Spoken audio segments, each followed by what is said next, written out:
सहनाववतु सहनौ भुनक्तु सह वीर्यं करवावहै तेजस्विनावधीतमस्तु मा विद्विषावहै। ओम शांति शांति शांति।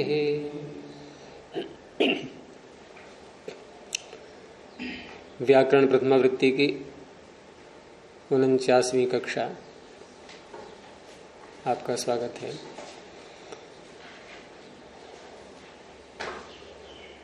उन्नीसवां सूत्र चल रहा था, दाधाग्वदाव, घू संज्ञा का सूत्र।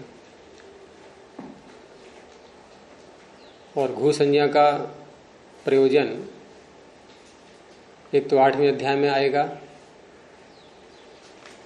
और उसी 8वें अध्याय के सूत्र को लगाने के लिए इन्होंने उदाहरण यहाँ पर दिए हुए हैं। 8वें अध्याय के चौथे पाद में, जो कि अंतिम पाद है अष्टाध्यायी का, उसमें एक प्रकरण चलता है,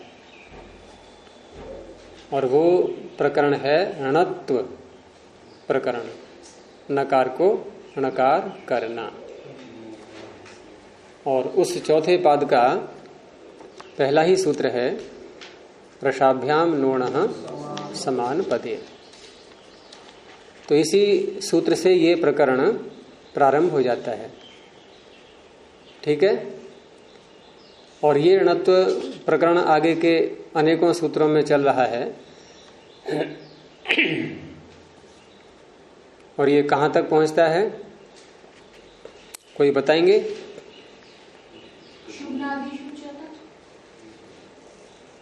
किसने बताया ये? अच्छा, तो ठीक है। तो क्षुभ्नादिशुच तक 38 संख्या तक ये णत्व प्रकरण जा रहा है। उसके आगे फिर अलग अलग छोटे छोटे विषय हैं सूत्रों में अंत तक। तो इसी णत्व प्रकरण में 17 संख्या पर एक सूत्र आ रहा है। मिल गया? बड़ा सूत्र है ये, नेह। नेह का अर्थ क्या है? नी का षष्ठी का एक वचन।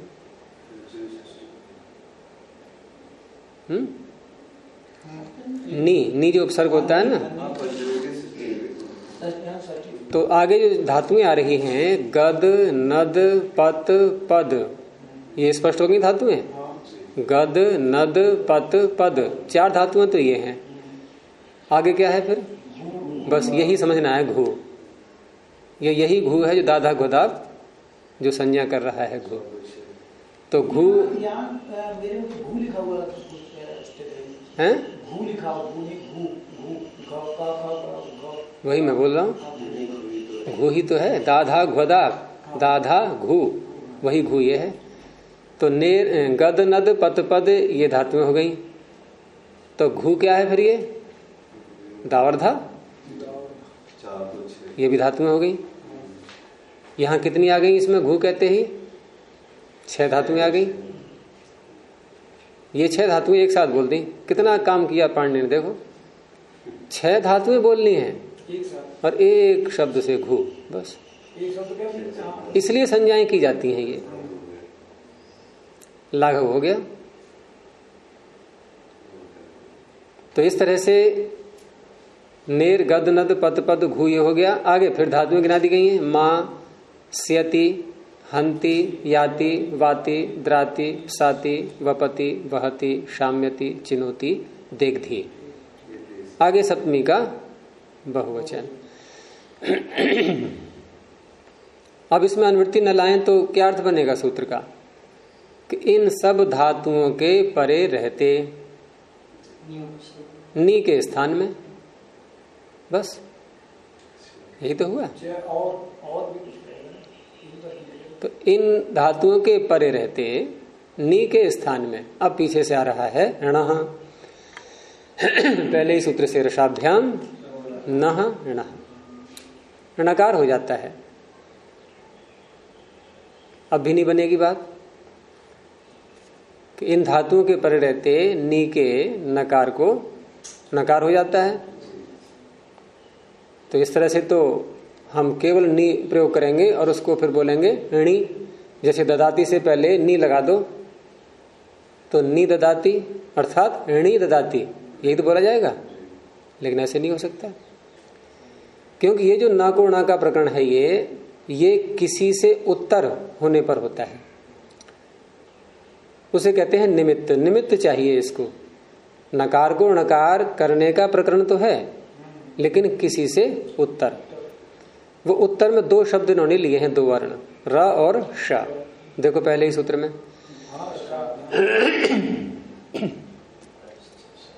रेफ और शकार, इनसे उत्तर करता है। और जो प्रथम सूत्र है ये करता है समान पद में। पद आप जानते ही हैं, सुप्तिगंतम पदम। एक पद के अंदर यदि कहीं रेफ और शकार आ रहे हैं और उनसे उत्तर, रेफ से उत्तर या शकार से उत्तर, किसी एक वर्ण से उत्तर नकार आ गया, उसको यह नकार कर देगा समान पद में। अब इसके अतिरिक्त अन्य जितने भी सूत्र हैं इस प्रकरण में, वो या तो कुछ अपवाद के रूप में आएंगे, है ना। जैसे क्षुभनादिशुच जो अंतिम सूत्र है, ये अंतिम सूत्र क्या है इस प्रकरण का? क्षुभनादिशु च। तो क्षुभनादिशु, क्षुभनादि, क्षुभनादि क्या है? ये क्षुभ्न धातु, इसका रूप चलाते हैं जब, क्षुभ धातु है ये। क्षुभ का रूप क्रियादिगण की है, तो रूप क्या बनता है इसका? प्रथम पुरुष के एक वचन में लट लकार में क्षुभनाति। अब क्षुभनाति एक पद है या दो पद है? उस एक ही पद में, समान पद में रेफ और शकार है कहीं पर? नहीं है। है कहीं पर? क्या मिल गया? पहले नहीं था ना, उत्पत्ति हो गई क्या अभी? बिल्कुल है। देखो बिल्कुल निश्चय से कह रहे हैं सत्यपति जी, है। आप कह रहे नहीं है, तो आपको कौन चाहिए था? ये क्या उत्तर हुआ कि मूर्धन्य है, अर्थात हमें और कोई चाहिए था। रसाभ्याम नोणा में मूर्धन्य ही तो मांग रहा है वो। तो रेफ और शकार से उत्तर, तो शकार से उत्तर इसमें क्या नकार भी आ रहा है कहीं पर? है? अंतराल की बात, अंतराल तो स्वीकार कर लिया गया है। अंतराल तो स्वीकार, ये जो है ना पहला सूत्र, रसाभ्याम नोण है समान पदे, ये सूत्र और दूसरा सूत्र दोनों को मिला के लगाते हैं हमेशा।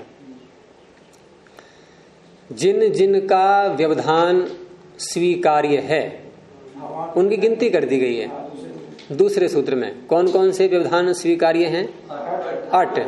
8 प्रत्याहार में आने वाले वर्ण, और कु कवर्ग, और पु पवर्ग, और आंग, और नुम, इनके व्यवधान होने पर भी व्यवाये अपि। अपि क्यों लगाया? पर भी नकार को, इनके व्यवधान होने पर भी, न हो तब भी, न हो तब भी। जैसे कृष्ण, कृष्ण मूर्धन्य शकार है, आगे जो नकार है क्या व्यवधान से युक्त है? तो यहां 8 को क्वांग नमवाई पे सूत्र की पड़ेगी आवश्यकता। केवल रसाभ्याम नोणः समान पद हो गया कृष्ण। और क्षुभनाति बोलेंगे तो यहां जो प्राप्ति दिखाएंगे, यहां प्राप्ति कब होगी? जब अटकुप्वांग नुम्बवाईपी सूत्र के सिद्धांत को भी लाएंगे। तो क्षुभनाति में शकार से उत्तर क्या क्या है? अब नकार तक पहुंचते पहुंचते पहले क्या है? पहला वर्ण क्या है शकार से उत्तर? पहले का है। मैंने ये नहीं पूछा, मैंने कहा शकार से उत्तर पहला वर्ण क्या है? ऊ अट में आ गया। उसके उत्तर क्या है? भकार किस में आ गया? बवर्ग में आ गया। अट कवर्ग पवर्ग। फिर क्या है? नकार आ गया। तो जो व्यवधान आए बीच में वो स्वीकरणीय है, इसलिए न गुणा की प्राप्ति हो रही है। किससे? रसाभ्याम नूणा समान पदे, और अगले सूत्र को साथ में जोड़ते हुए। तो क्षुभनादिषु च में फिर क्यों नहीं हुआ? तो वही अपवाद है ये। और ये अपवाद कहां से प्रारंभ होने लगते हैं? कहीं न शब्द देखो आ रहा है किसी सूत्र में पीछे, शुभनादिषु च के ऊपर के सूत्र पीछे के सूत्र पढ़ो, कहीं न भी आ रहा है कि नहीं?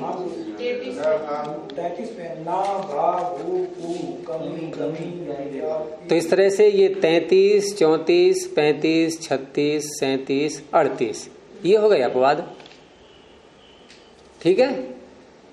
अब इससे पूर्व जितने भी हैं 32 तक, ये सारे ऋणत्व करने वाले हैं, आगे रोकने वाले हैं।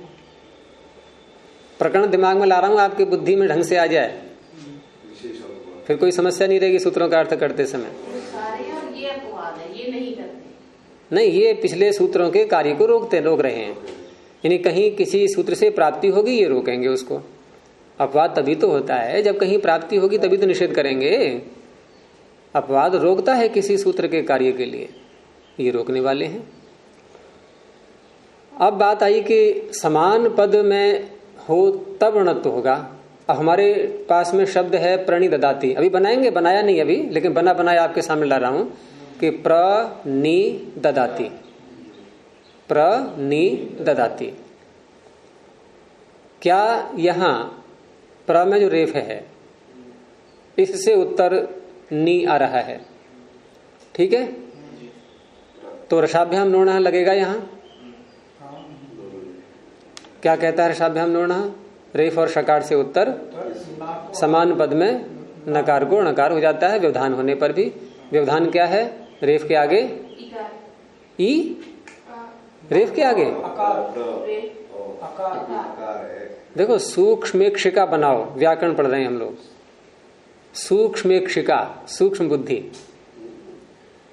तुरंत पकड़ा करो वर्णों में। और बहुत सामान्य सी बात है, ये कुछ भी नहीं है, कोई ज्यादा पैना नहीं करना है बुद्धि को यहाँ।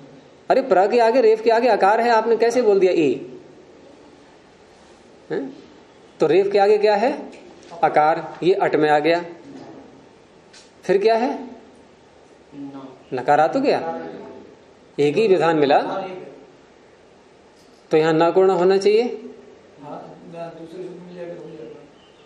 क्या समान पद है ये?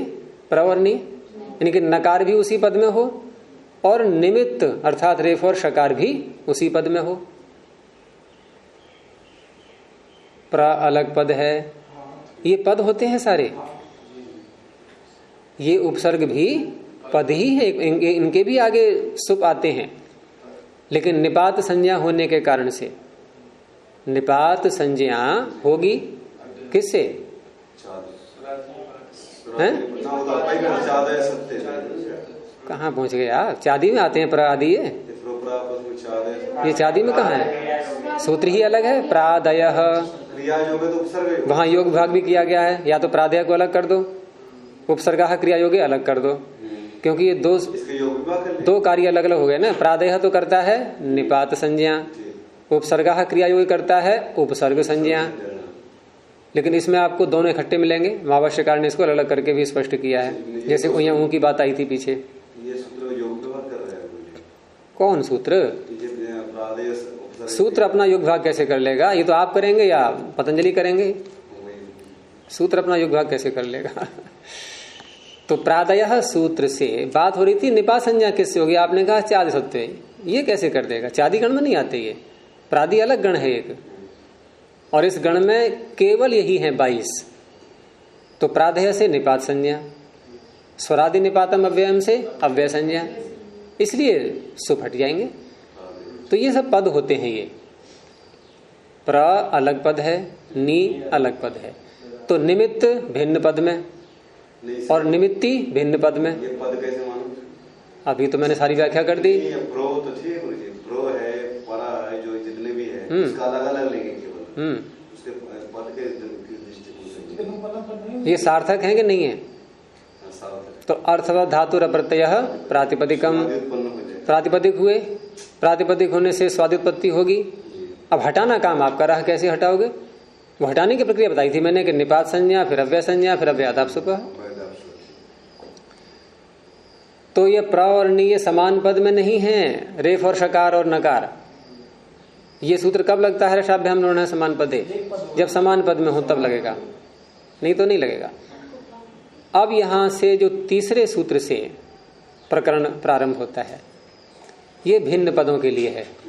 ठीक है, पूर्व पदात है, पंचमी नहीं है, पूर्व पद से उत्तर। तो स्पष्ट है कि अब निमित्त, यानी कि पूर्व पद पदात का तात्पर्य होता है पूर्व पद में स्थित निमित्त से उत्तर। पूर्व पदस्थात निमित्तात उत्तरस्य। अब पूर्व पद में स्थित क्या होगा? नकार होगा या रेफ शकार होगा? रेफ और शकार निमित्त ही हैं, और निमित्ती नकार है। तो पूर्व पद में रेफ या शकार में से कोई आना चाहिए, और उत्तर पद में देखेंगे हम नकार के लिए। तो प्र में ये पूर्व पद हो गया, नी उत्तर पद हो गया। ठीक है, अब यहां ये सूत्र तो नहीं करेगा, लेकिन पूर्व पदार्थ की अनुवृत्ति आगे अब चलती रहेगी। ठीक है, अब ये सूत्र फिर आ जाओ 17 नंबर पे आप, कि 17 संख्या में हमने कहा था नी के स्थान में। अब पूर्व पदार्थ को और लाओ इसमें, अब अर्थ करेंगे क्या? पूर्व पद में स्थित निमित्त से उत्तर। अब बार बार रेफ शकार नहीं बोलेंगे, वो निमित्त रेफ शकार ही हैं। पूर्व पदस्थ निमित्त से उत्तर, नी के स्थान में नकार होता है, नकार के स्थान में, यानी कि नी के नकार के स्थान में, क्योंकि नी में 2 वर्ण हैं। तो नह नह की अनुवृत्ति आई रही है, साथ साथ नकार नह की भी आ रही है, नह की भी आ रही है, और रसाभ्याम जुड़ जाएगा इसमें पूर्व पदार्थ के साथ में। रसाभ्याम में पंचमी है, इधर पूर्व पदार्थ में पंचमी है, तो संगति क्या लगेगी? पूर्व पद में स्थित रेफ और शकार से उत्तर, नी के नकार के स्थान में नकार होता है। लेकिन सर्वत्र ऐसे नहीं हो जाएगा कि हम कोई और धातु ले आए तब भी करने लगे। तो नियम बना दिया है कि ये धातुएं आगे आएंगी तब, इन धातुओं के पर रहते, ठीक है, तब होगा। जैसे हम गम धातु बोल दें, प्र नी गच्छति, तो नहीं होगा प्रणी गच्छति, प्रणी गच्छति, वहां नी ही बोलेंगे। तो इसलिए गद नद पत पद इनमें से कोई होगी, या घू आदि जो भी हैं, तो यहां ददाती हम बोलेंगे। तो ददाती के पर रहते इस सूत्र ने स्वीकार कर लिया है। अब यहां जब घू कहा है इसने, घू किसे कहते हैं, तो ये सूत्र बताएगा घू किसे कहते हैं। बस ये घू संज्ञा का प्रयोजन इन सूत्रों में आएगा, इन उदाहरणों में आएगा।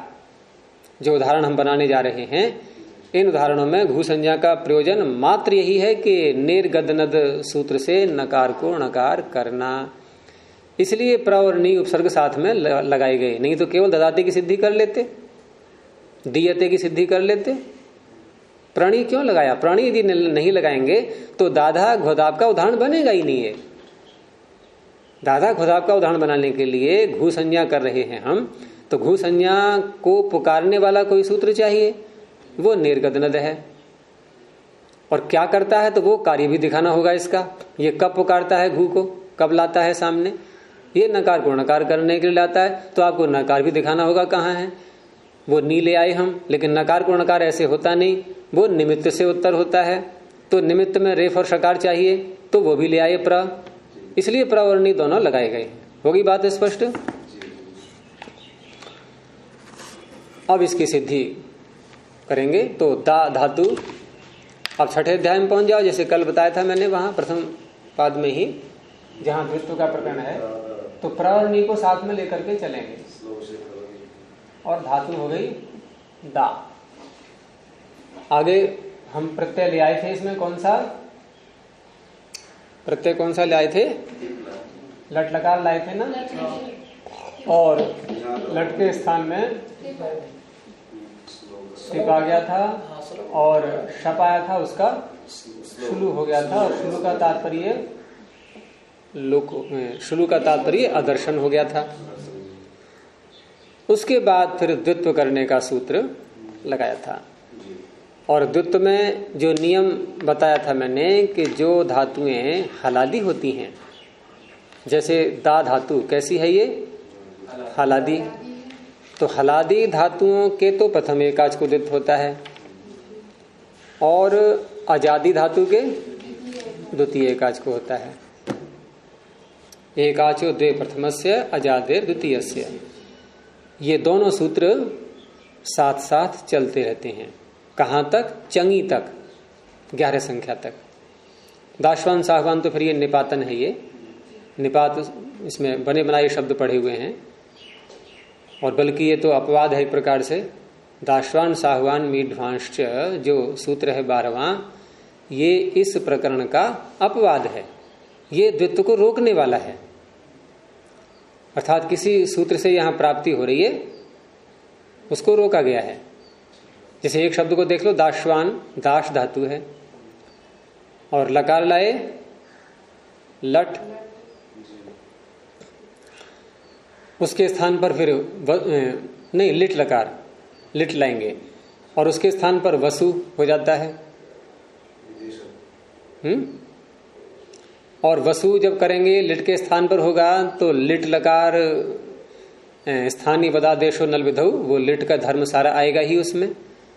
तो लिट लकार पर रहते लिटि धातु रणभ्यास से, ये जो आ रहा है 8 संख्या पर, ये द्वित्व करता है। तो दाश को द्वित्व प्राप्त हो रहा था, इसने रोक दिया है। तो जैसे विद्वस का क्या बनता है, विद्वान, तो दाश वस दाशवान, मीढ़ सह वस साहवान, मीढ़ वस मीढ़वान। कुछ और भी कार्य हुए हैं थोड़े थोड़े इसमें, ये द्वित्व को रोकने वाला है, अपवाद। बाकी चंगी तक द्वित्व करने वाले, लेकिन द्वित्व करने वाले सूत्र मैंने कितने बताए थे कल इसमें, इस प्रकरण में 4, 8, 9, 10, 11, और पीछे के सूत्र कुछ व्यवस्थाएं करने वाले हैं। प्रथम 2 सूत्र ये बताते हैं द्वित्व होता किसको है, प्रथम एकाच द्वितीय एकाच इत्यादि। तीसरा सूत्र रोक रहा है नकार दकार रेफ को द्वित्व नहीं होता। गुरुजी जी एकाच प्रथम से ना, जो हलादी वाला हो तो प्रथम एकाच का द्वित्व करता है। ये हलादी कहां से खींच के लाए, पीछे से लाए, ये हलादी ले आए दूसरा सूत्र पढ़ करके।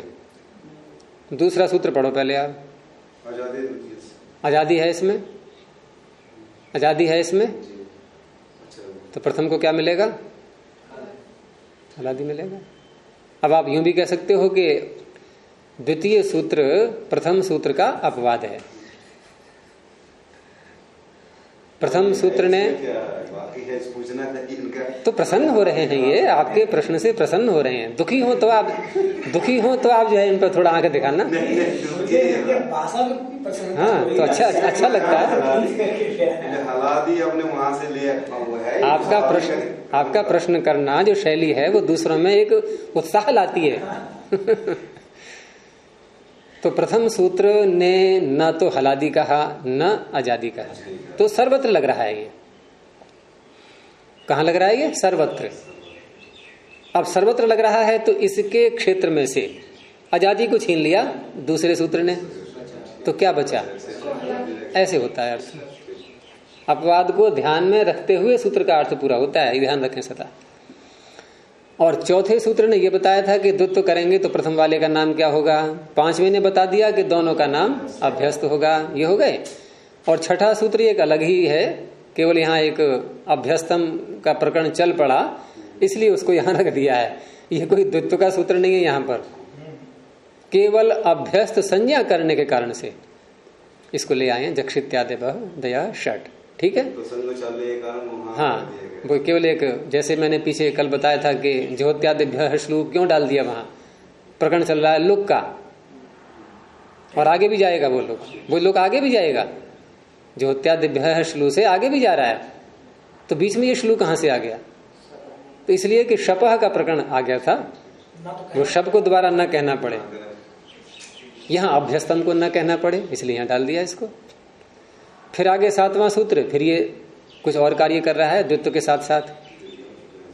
इसका उदाहरण बनता है तू जाना, द्वित्व भी करता है लेकिन अभ्यास को दीर्घ भी साथ में करता है, इसलिए बनाया गया है। अब ये जो 4 सूत्र हैं ये हैं मुख्य इस प्रकरण के। तो इन 4 में सबका अलग अलग विषय है।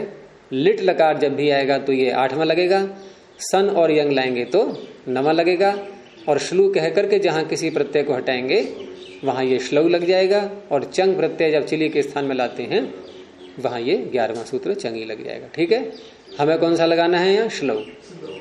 अब श्लव, अब इन 4 को जब भी लगाएंगे आप तो एक समानता देखें पहले 4 में क्या है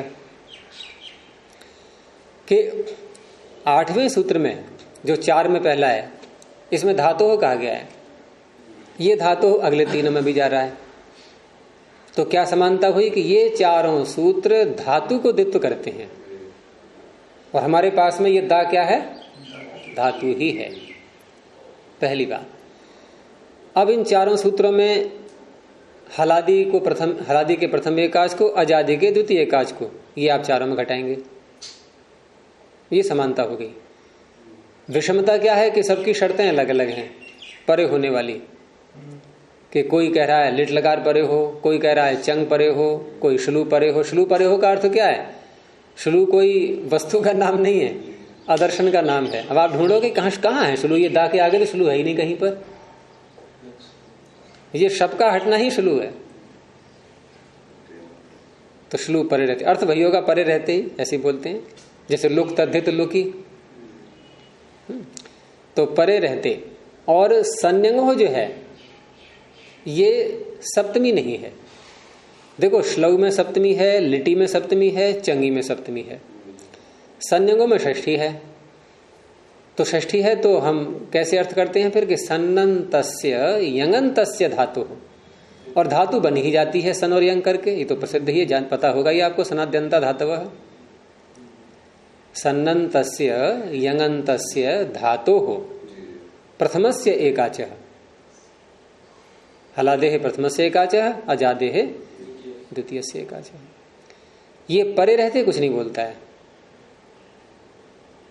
सन्नंत यंगंत होना चाहिए, बस इतनी ही शर्त है इसकी। करेगा द्वितीय, परे आप चाहे कुछ भी ले आओ, कोई सा भी लकार ले आओ, सर्वत्र द्वित्व होगा, करेगा ये। आपके में कुछ नहीं है, इधर है। तो इस तरह से ये श्लव सूत्र यहां लगाएंगे। अब अर्थ क्या बन जाएगा? श्लू परे रहते धातु के, हलादी धातु के प्रथम एकाच को, अजादी धातु के द्वितीय एकाच को द्वित्व होता है। यहां कौन सा लगेगा? प्रथम एकाच या द्वितीय एकाच? हलादी है या अजादी है? तो एक ही बात बोलनी, हलादी के प्रथम एकाच ही घट गया यहां पर। तो अब कर दें द्वित्व, अब तो कोई समस्या नहीं है। आप क्या करें, क्या समझ में नहीं आया था वो आप बताओ ना, या जो समझ में नहीं आया था वही समझ में नहीं आ रहा है, प्रश्न ही समझ में नहीं आ रहा है। वो प्रकरण निकल के बाद निकल गया, अच्छा हुआ निकल गया। तो ता और ये दा, अब 2 बार बोलेंगे, ठीक है। ये प्राणी अपने स्थान पर रहेगा ही, और ये हो गया। यही अर्थ होता है द्वित्व का। द्वयोर भावः द्वित्वम, 2 का होना। तो 2 करेंगे पहले हम, तभी तो होगा 2। ये श्लोक से ही हो गया हैं? श्लोक से ही द्वित्व हो गया। श्लव से ही द्वित्व हुआ है। तुम किसे चाह रहे थे?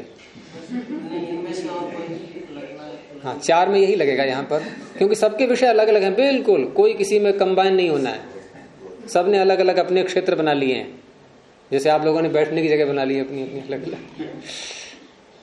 तो इस तरह से यहाँ प्रथम एकाच को द्वित्व हुआ, लेकिन ये दकार का क्यों हो गया द्वित्व? फिर बात हो रही थी एकाच की, अच की, अच को द्वित्व करना है ना।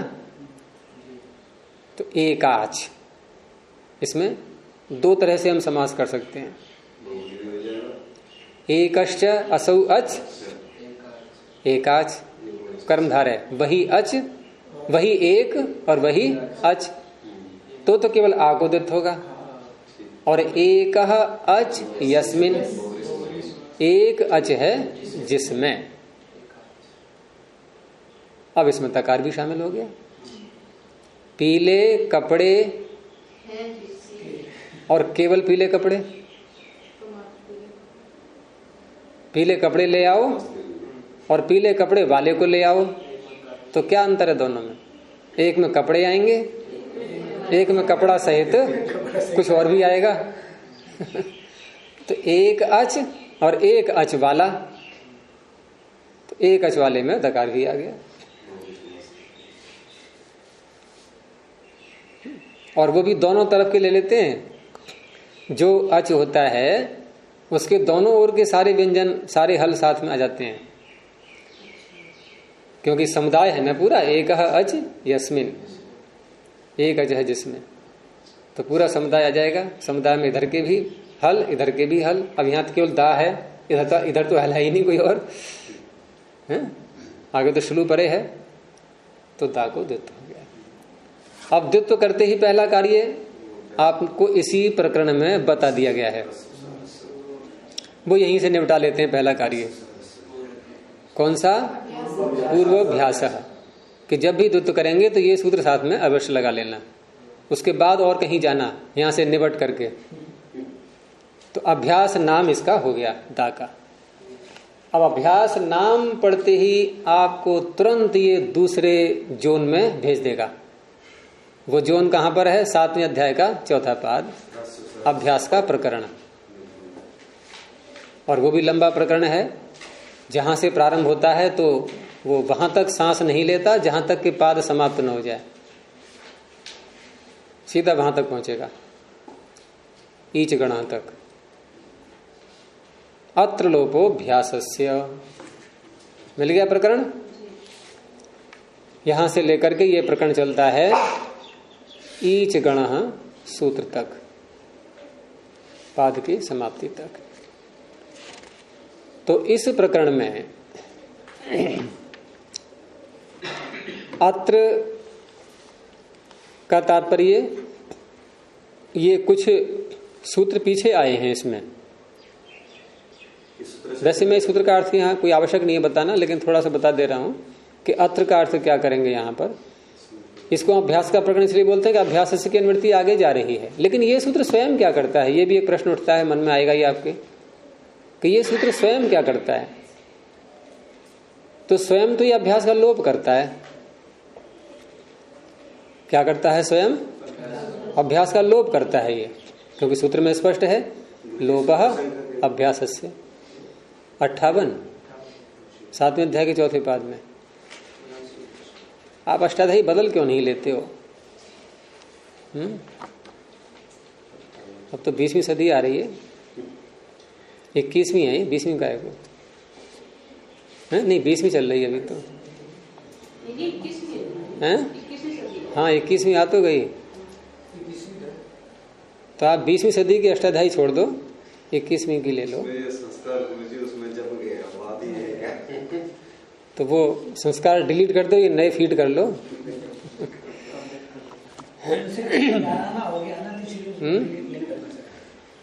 नहीं, इनको ये डर है ना कि वो संस्कार डिलीट किए तो कहीं चित्त जो है खराब ना हो जाए, कहीं कभी कभी डिस्क खराब हो जाती है ना। पुराना डिलीट करके नया जमा नहीं तो रिप्लेस करो, फिर रिप्लेस करेंगे तो डर नहीं है। हाँ डिलीट मत करना, रिप्लेस कर देना।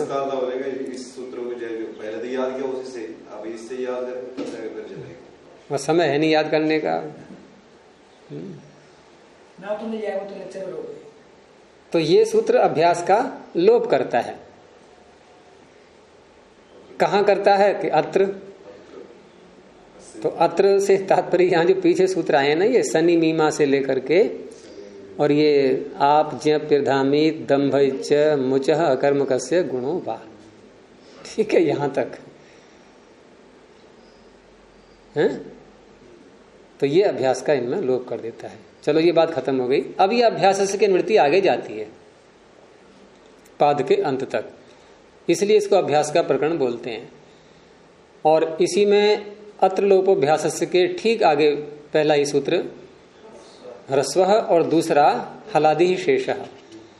इनमें सबसे अधिक लगने वाला इस प्रकरण में इस प्रकरण में सबसे अधिक लगने वाला सूत्र हलादि शेषः है। और ये क्या कहता है? ये कहता है हल आदि शेषः, आदिर हल शिष्यते, आदि का हल शेष रहता है। जैसे कभी कभी इनडायरेक्टली बात करते हैं ना, घुमा फिरा करके, तो इसने कहा कि आदि का हल शेष रहता है, औरों का लोप होता है, ये नहीं कह रहा है। कहता है ऐसे कहेंगे थोड़ा बुरा लगेगा, नेगेटिव पॉजिटिव सोच लगते हैं ना, तो ये पॉजिटिव सोच रखने वाला सूत्र है। ये भी तो कह सकता था कि औरों का हल, औरों का लोप होता है। इसने कहा नहीं, वो अपने आप समझ लेना, आदि का हल शेष रहता है, तो औरों का लोप होता है तो अर्थ निकल ही आएगा फिर। गिलास भरा हुआ है कि खाली है आधा? पॉजिटिव सोच कौन सी है? भरा हुआ है, जिसको भरा हुआ दिख रहा है, जो शेष है वो दिख रहा है इसको, जो गया उससे मतलब नहीं। तो हलादि ही शेष है। लेकिन ये कब लगेगा? जब कई हल हों, एक से अधिक हो, तभी तो लगेगा ये। यहां कितने हैं? अभ्यास में ही देखना है सारी बातें, अब ध्यान रखना, इसको छोड़ देना बिल्कुल। पूर्वोभ्यास पहला वाला अभ्यास है। तो ये लगेगा यहां? नहीं लगेगा, क्योंकि यहां दो हल है ही नहीं, 2, 3, 4 जितने भी हों, एक से अधिक होने चाहिए तब लगेगा। यहां तो है ही एक, आदि में ही है बस। अब दूसरा सूत्र ह्रस्व है, ये लगा देंगे। ह्रस्व कब लगाते हैं? जब दीर्घ हो अभ्यास में कोई। अब पहले से ही ह्रस्व है तो क्यों लगाएंगे? तो इस ह्रस्व सूत्र से ह्रस्व कर लिया, अब बन गया द, और ये हो गया दा। ये तो बन गया आपका ददाती, बन गया ना। अब प्र और नी इसके पूर्व जो आ रहे हैं, तो इनका कार्य, तो ददाती बनने के बाद प्र और नी इसके साथ में जोड़ेंगे। प्र और नी साथ में जोड़ेंगे, तो प्र और नी साथ में कैसे जोड़ते हैं? अर्थात जिनका नाम ये उपसर्ग रखा है, उपसर्गा क्रिया योगे सूत्र ने, इनका उपसर्ग नाम यूं ही नहीं पड़ गया। इनका वास्तव में नाम क्या है? निपात। ध्यान से सुनना मेरी बात के लिए, इनका नाम वास्तव में क्या है? निपात। किस सूत्र से? प्रादयः। अब हम योग विभाग करके ही बोल रहे हैं, प्रादयः सूत्र से इनका वास्तविक नाम है निपात। और बाद में अव्यय हो जाएगा, वो चीज अलग रही। लेकिन उपसर्ग नाम इनका कब होता है? तो अगला सूत्र कह रहा है उपसर्गाः क्रिया योगे। पहले अध्याय में है, चौथे पाद में, चौथे कॉलम के अंत में, प्रादयः प्रादय उपसर्गाः क्रिया योगे। इसमें एक ही सूत्र है, तो इसमें अर्थ दो करेंगे इसके। पहले प्रादयः का अर्थ करेंगे कि प्र आदि निपात संज्ञा वाले होते हैं।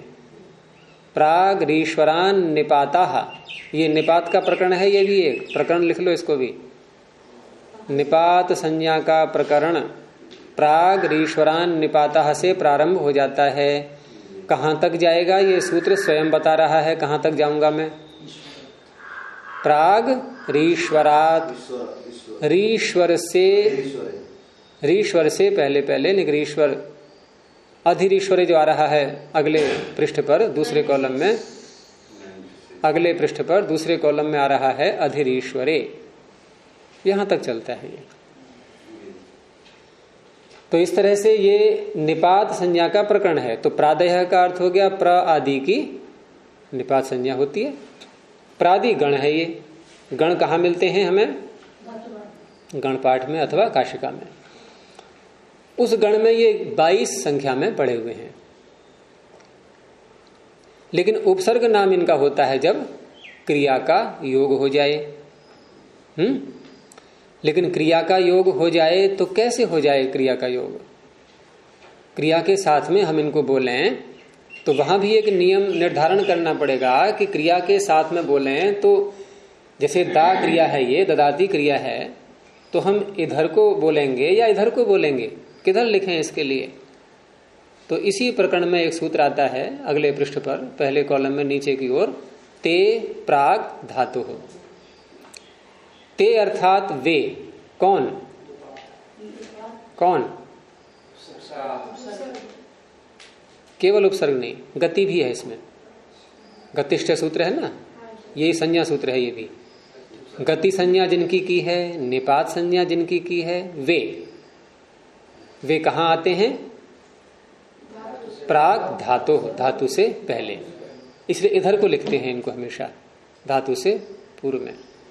लेकिन केवल ये लौकिक नियम है, वेदों में बदल जाएगा। वो आगे सूत्र आए रहे फिर ये छंदसी परेपी व्यवहिताश्च, ये दोनों।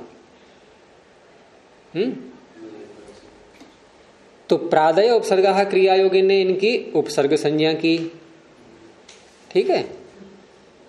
और उपसर्ग संज्ञा भी यहां क्यों करनी पड़ रही है? तो ये जो हम 8वें अध्याय का सूत्र लगाएंगे णकार करने के लिए, इसको फिर एक बार निकालो। 8वें अध्याय का जो सूत्र लगाया था पहले, नेर गद नद, इसमें एक अनुवृत्ति और आ रही है, और वो अनुवृत्ति है 14वें सूत्र से उपसर्गात। दिख गया? उपसर्गस्थ निमित्त से उत्तर,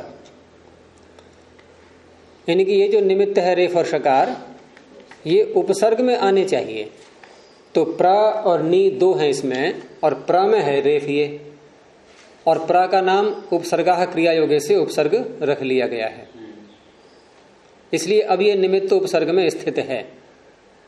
उससे उत्तर नी के नकार को नकार करेगा ये। और कब करेगा? घू परे रहने पर। तो घू परे है यहां, ठीक है। उपसर्गस्थ निमित्त से उत्तर नी का नकार आ गया, उसको नकार कर दिया। अब क्या रह गया समझने को? सब बताओ। बन चुका है ये प्रणिदधाति, हो गया कार्य पूरा। अब दूसरा बनाना है प्रणिदधाति। अब प्रणिदधाति में क्या करेंगे हम कि इसमें धातु को बदल दो केवल। तो क्या लिखेंगे यहां पर? धा। दुधाएं धारण पोषणयो हो, और पहले क्या था? दुधाएं दाने। अनुबंध दोनों में एक जैसे हैं, तो दुधाएं में से डू हटा दो और यकार हटा दो, अनुबंध है दोनों, धा रह गया। बाकी प्रक्रिया सब वही है। शप आएगा, श्लू हो जाएगा, और श्लऊ सूत्र से द्वित्व हो जाएगा, ठीक है। यहां भी प्रथम एकाच है, एका अच यस्मिन, पूरे धा को द्वित्व हो गया। पूर्वाभ्यास से अभ्यास संज्ञा, और ह्रस्व सूत्र से अभ्यास के प्रकरण में ह्रस्व लगाया था अभी। अब ध्यान आ रहा है? जल्दी नहीं बोलूंगा मैं, अब जल्दी ध्यान आ गया। तो ये हो गया ध, और ये हो गया धा। अब उसी प्रकरण में फिर पहुंचो। अब ये एक काम और करना होगा यहाँ अभ्यास के ही प्रकरण में। देखो, अभ्यास का जो प्रकरण है ये मैंने पीछे भी एक बार बताया था अभ्यास का प्रकरण, और उस दिन ये भी बताया था कि अभ्यास को कार्य करने वाले जो सूत्र हैं सारे इस प्रकरण में, इनके अतिरिक्त एक स्थान पर एक सूत्र और है जहां अभ्यास का नाम लिया गया, अर्थात अभ्यास में कुछ कार्य करता है। वो कौन सा है वो सूत्र?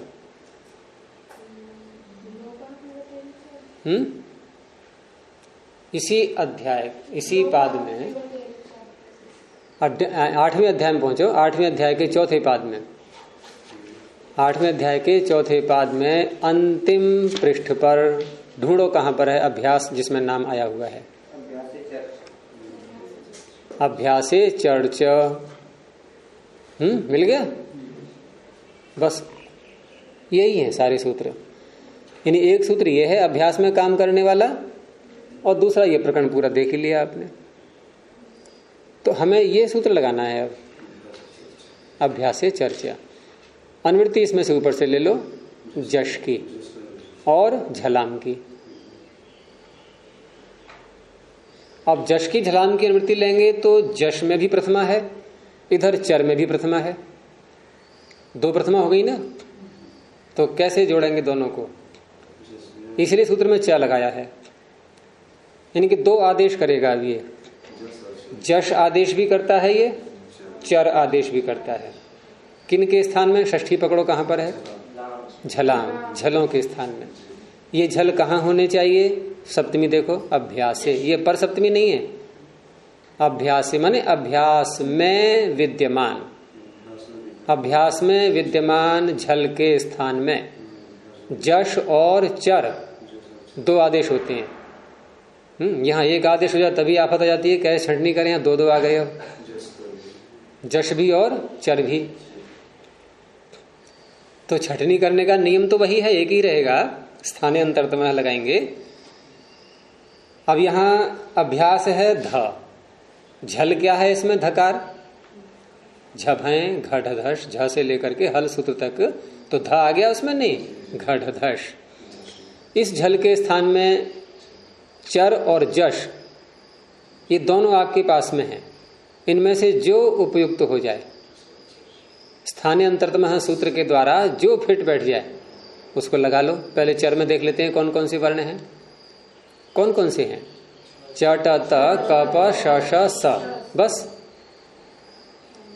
इसमें यदि स्थान की दृष्टि से देखें तो ध का स्थान क्या है? झ का स्थान भूल गए, ध का दंत, तो दंत स्थान वाला चर में कौन सा है? त है, तो तकार आने लगेगा। लेकिन छटनी करते समय जितने उम्मीदवार हैं सबको रखेंगे ना सामने। आपको जश को भी तो सामने रखना होगा, पहले जश और चर दोनों को रखना होगा। अब जश में कितने हैं? जश में ऐसा कौन सा है जो इसके स्थान वाला है? तो जश में देखते हैं तो ज ब ग ड द, 5 ही हैं, ज्यादा नहीं है। तो 5 ये, और चटा क प श श स ये, तो इनमें इसमें से मिला तकार, उधर से मिला दकार। अब तकार दकार में तुलना करो कि अधिक उपयुक्त कौन सा है, तो स्थान की दृष्टि से दोनों उपयुक्त हैं। तो स्थान मात्र से बात नहीं बनी, स्थान से छटनी की तो 2 आ गए, द और त। अब क्या करेंगे? 4 प्रकार से करते हैं उसमें, स्थान, अर्थ, गुण, प्रमाण। स्थान से सिद्ध नहीं हो पाया।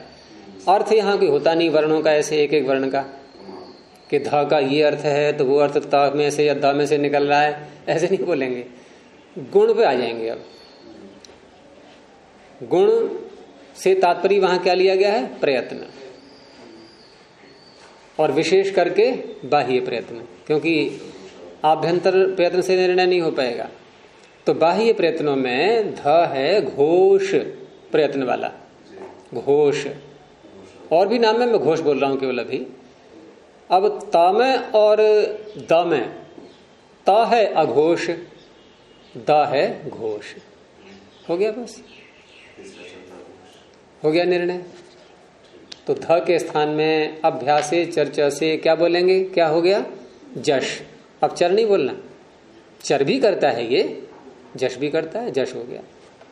तो द धा ती बन गया। अब आगे वही प्रक्रिया, प्र और नी लाएंगे। उपसर्गा क्रिया योगे से उपसर्ग संज्ञा, ते प्राग धातु से उसकी उपस्थिति कहाँ रखना है, और नेर गद नद सूत्र से नकार को नकार। प्रणि दधाती।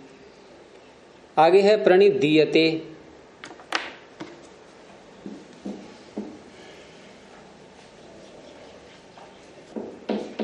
प्रणि दीयते, ठीक है।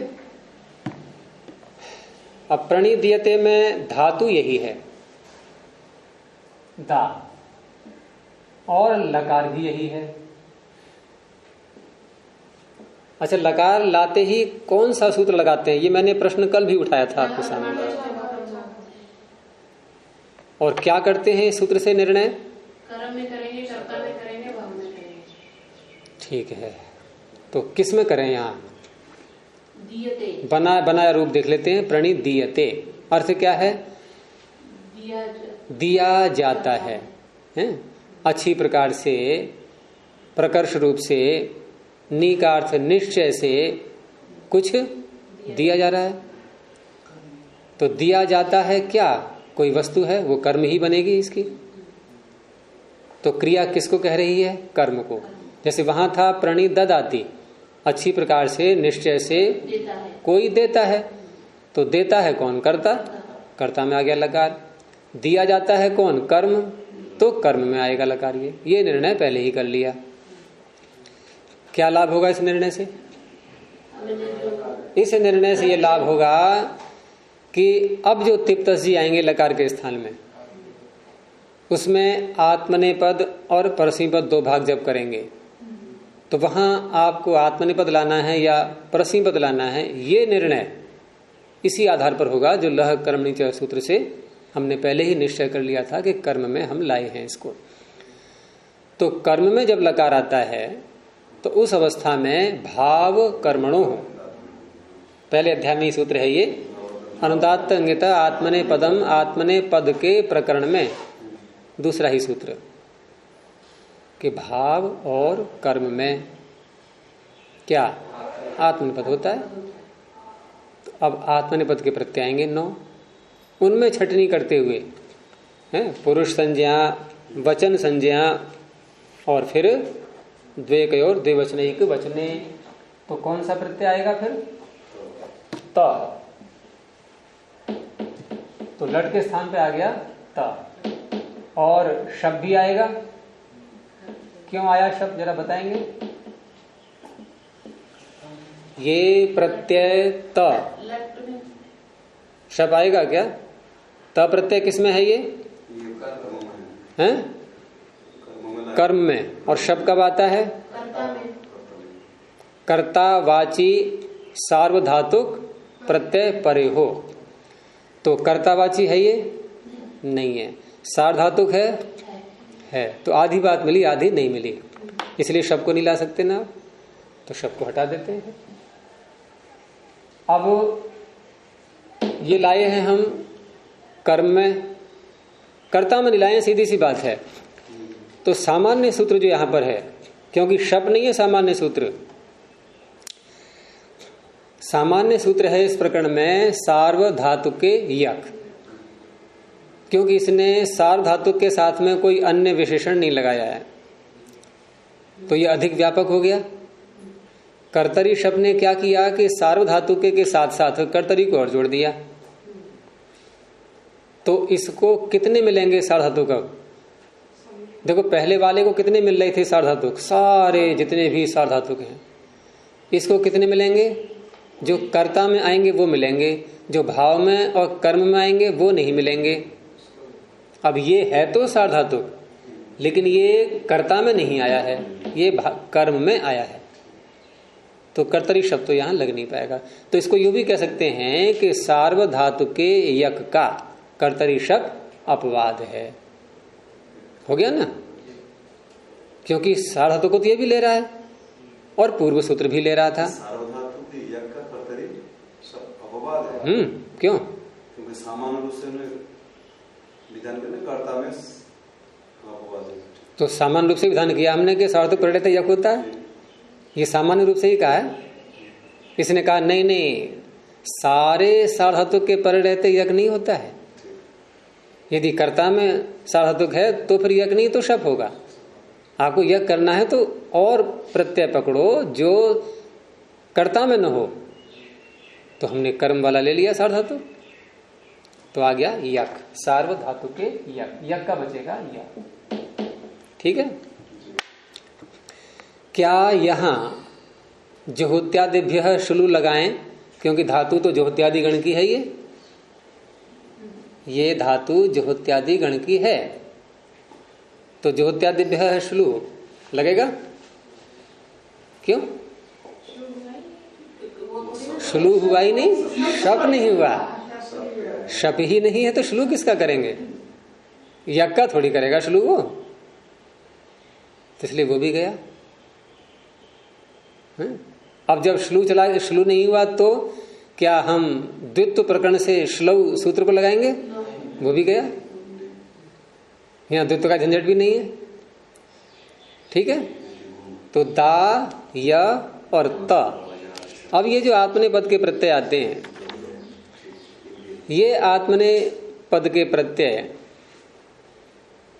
इनके टी भाग को अगर हम टित लकारों के स्थान में लाते हैं तो टित आत्मने पदानाम टेरे, टित लकारों के स्थान में जो प्रत्यय आएंगे हैं, कौन से? आत्मने पद के, परस्मी पद के नहीं, उनके टी भाग को टितः आत्मने पदानाम टेह ए, आत्मने पद के यानी टित के स्थान में जो आत्मने पद, उन आत्मने पद के टी भाग को ए आदेश हो जाता है, एकार।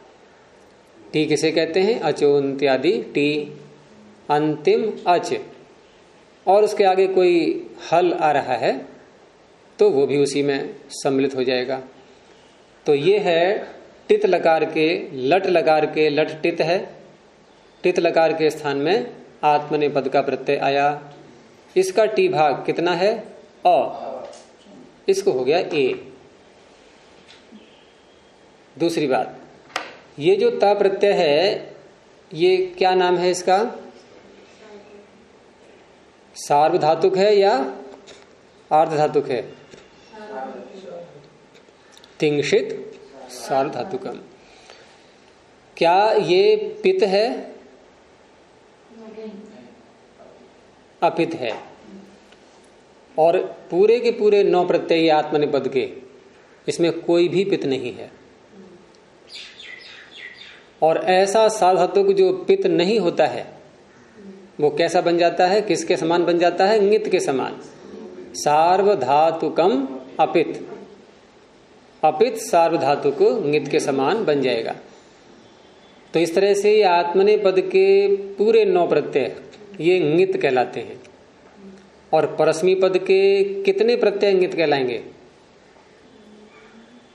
9 में से 6। तस झी, थस थ, वस मस, बस ये तो 9 और 6 15 प्रत्यय ङित होते हैं। ये ङकार लगा नहीं है, ङित के समान अतिदेश कर दिया गया है। ठीक है, नहीं, यहां कृत अकृत से कोई लेना देना नहीं है। कृत हो या न हो, बहुत से प्रत्यय कृत होते हुए भी ङित बन जाते हैं, जैसे शना, शनु, शनम।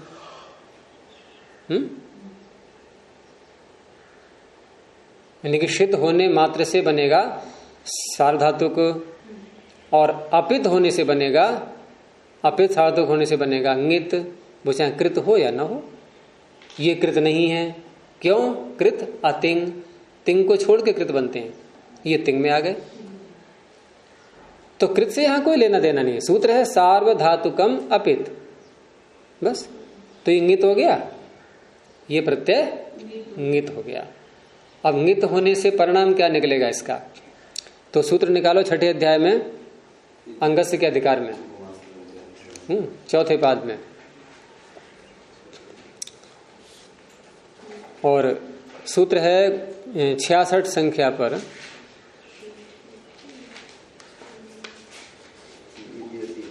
मिल गया? तो 66 संख्या पर सूत्र है घु, मा, स्था, गा, पा, जहाती और सा। कितनी धातुएं हैं इसमें? देखो, घु में 6 आ गई, हमारा घु वाला प्रकरण चल रहा है ये। फिर मा, स्था, गा, पा, 4 ये हो गई, 4 और 6 10।